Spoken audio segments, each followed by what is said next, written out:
Jesus agiu, jovem curado de distrofia muscular, Congregação Cristã no Brasil. Era uma tarde tranquila de domingo, quando o irmão Paulo, um dos cooperadores da igreja, se aproximou de mim após o culto e, com o rosto marcado por uma preocupação profunda, pediu que eu orasse por seu filho, o jovem Mateus, de 18 anos. Ele me contou com a voz embargada que o médico havia dado um diagnóstico que abalou toda a família: distrofia muscular progressiva. Aquela palavra, tão pesada e desconhecida para mim até então, ecoou em meu coração como um grito de socorro. Não havia cura, disseram. A doença iria enfraquecendo os músculos do jovem aos poucos, até que ele perderia a capacidade de andar, de se mover, de respirar sozinho. O irmão Paulo, homem de fé mas também humano, não conseguiu conter as lágrimas ao me mostrar os exames e relatar como o filho, antes tão ativo, já sentia dificuldade para subir escadas ou carregar objetos leves. Naquela noite não consegui dormir. A imagem do jovem Mateus, sempre sorridente, servindo na igreja como auxiliar dos irmãos mais velhos, não saía da minha mente. Lembrei-me das vezes em que o via ajudando a arrumar as cadeiras após os cultos, ou distribuindo os hinos com agilidade. Agora aquele mesmo jovem estava sendo roubado de sua força, pouco a pouco por uma enfermidade cruel. Peguei minha Bíblia e abri em Marcos 11:24, onde está escrito: por isso vos digo que tudo quanto em oração pedirdes, crede que recebereis, e tê-lo-eis. Aquela promessa me encheu de uma esperança que ultrapassava qualquer entendimento humano. Se Deus era o mesmo ontem, hoje e sempre, ele poderia sim intervir na vida daquele jovem. Mas como? Quando? A dúvida bateu à porta do meu coração, mas eu a afastei com oração. No dia seguinte visitei a família. A casa, antes tão cheia de vida, agora parecia envolta em uma névoa de tristeza. A irmã Marta, esposa do irmão Paulo, recebeu-me com um abraço apertado, como se eu fosse a última tábua de salvação em meio a um naufrágio. Mateus estava sentado na sala em uma poltrona, com as pernas cobertas por um cobertor, apesar do calor. Seu rosto, antes tão cheio de energia, agora mostrava traços de cansaço. Ele tentou sorrir ao me ver, mas seus olhos revelavam o medo que tentava esconder. Sentamos juntos, e ele me contou com voz fraca como tudo havia começado. Há cerca de um ano, Mateus começou a notar que suas pernas doíam após caminhadas longas, algo que antes não acontecia. Ele atribuía ao crescimento, ao cansaço dos estudos e do trabalho na padaria da família. Mas os sintomas pioraram.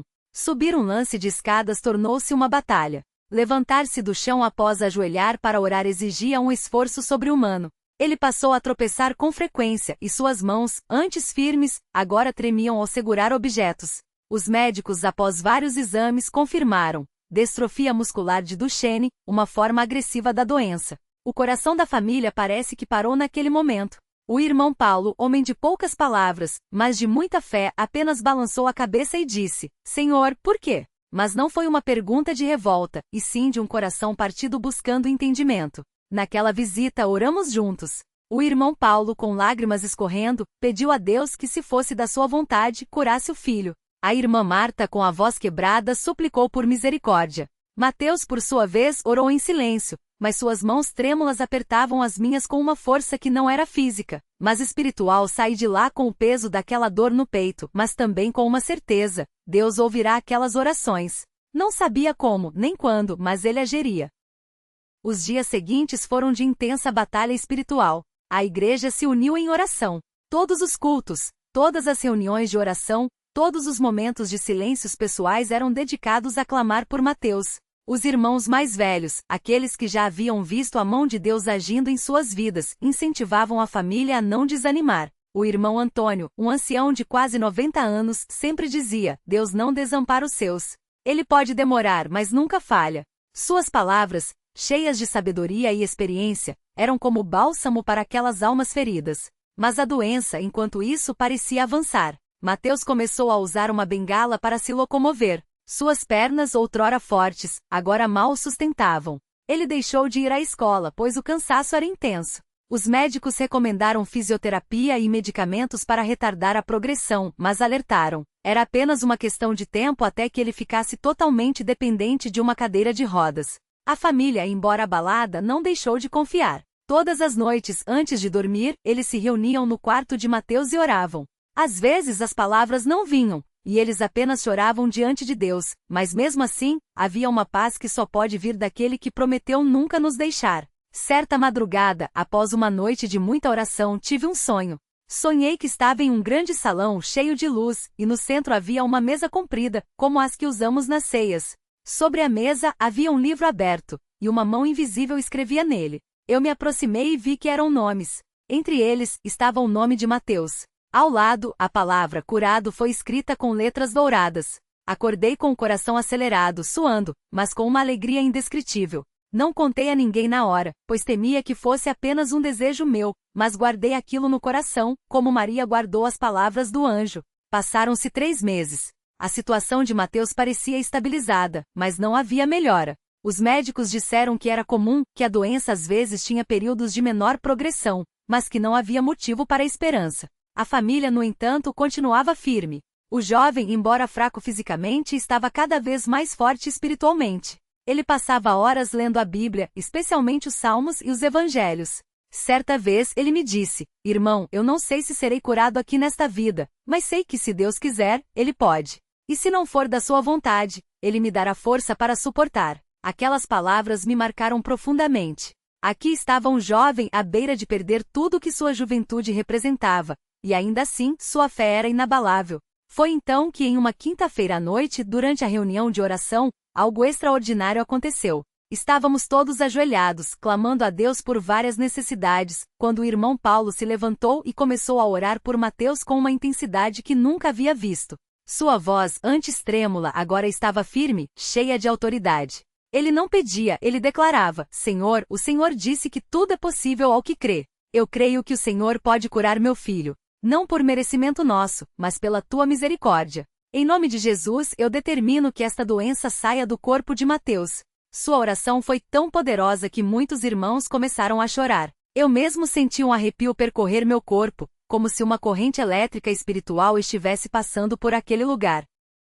De repente, Mateus, que estava sentado em uma cadeira ao lado do pai, começou a tremer. Seus olhos se arregalaram, e ele levou as mãos ao rosto, como se estivesse vendo algo que nós não víamos. Então, lentamente, ele se levantou.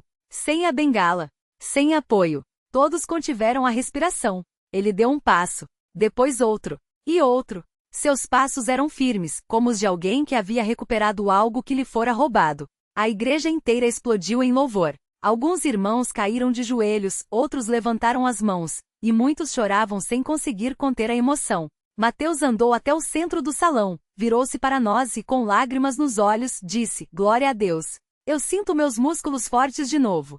Jesus me curou. O que se seguiu foi uma cena de alegria indescritível. Os irmãos se abraçavam, cantavam hinos de gratidão, e muitos testificavam como haviam orado por aquele momento. O irmão Paulo, que antes carregava o peso do mundo nos ombros, agora sorria como um homem livre. Ele abraçou o filho e, entre lágrimas, disse: Filho, Deus ouviu nossas orações. Ele é fiel. Mateus, por sua vez, não parava de agradecer. Ele andava de um lado para outro, como se quisesse provar a si mesmo que aquilo era real. Sua mãe, a irmã Marta, apenas repetia: Graças a Deus, graças a Deus. Nos dias seguintes, Mateus foi levado ao médico para novos exames. O doutor, ao vê-lo entrar andando sozinho, sem a bengala, ficou atônito. Após uma série de testes, ele não encontrou sinais da distrofia. Os músculos de Mateus estavam normais, sem qualquer indício de degeneração. O médico, que não era crente, apenas balançou a cabeça e disse: Isso não tem explicação médica. É um milagre. Mateus sorriu e respondeu: Não é um milagre, doutor. É Jesus. Ele me curou. A notícia se espalhou pela congregação, e o testemunho de Mateus fortaleceu a fé de muitos. Alguns irmãos que estavam desanimados, enfrentando suas próprias batalhas, encontraram nova esperança. Outros que nunca haviam visto um milagre tão claro, passaram a crer de maneira mais profunda. Mateus, que antes era um jovem comum, agora se tornou um exemplo vivo do poder de Deus. Ele voltou a servir na igreja com ainda mais dedicação, sempre pronto a compartilhar sua história com quem precisava de encorajamento. Hoje, passados 2 anos daquele dia memorável, Mateus está completamente saudável. Ele corre, trabalha, ajuda na obra do Senhor e vive uma vida normal, sem qualquer sequela da doença. Sua família continua agradecida, e toda vez que ele testemunha, é como se revivêssemos aquele momento de glória. Muitas vezes, quando o vejo ajudando a arrumar as cadeiras após o culto, ou cantando os hinos com voz firme, me lembro daqueles dias difíceis e agradeço a Deus por sua fidelidade. Este relato não é apenas sobre uma cura física, mas sobre a fidelidade de um Deus que ouve as nossas orações. Ele não nos promete uma vida sem dor, mas promete estar conosco em meio à dor. Às vezes ele age de maneira sobrenatural, como fez com Mateus. Outras vezes ele nos dá força para suportar. Mas em ambos os casos ele nunca nos abandona. Que este testemunho sirva para fortalecer a fé de quem lê, lembrando que não importa quão grande seja a batalha, nosso Deus é maior. Ele é o mesmo que abriu o mar, que ressuscitou Lázaro, que curou leprosos e que ainda hoje opera milagres na vida daqueles que nele confiam. Agradecemos a Deus por sua misericórdia. Que todo louvor, honra e glória sejam dados ao seu santo nome, agora e para sempre. Amém.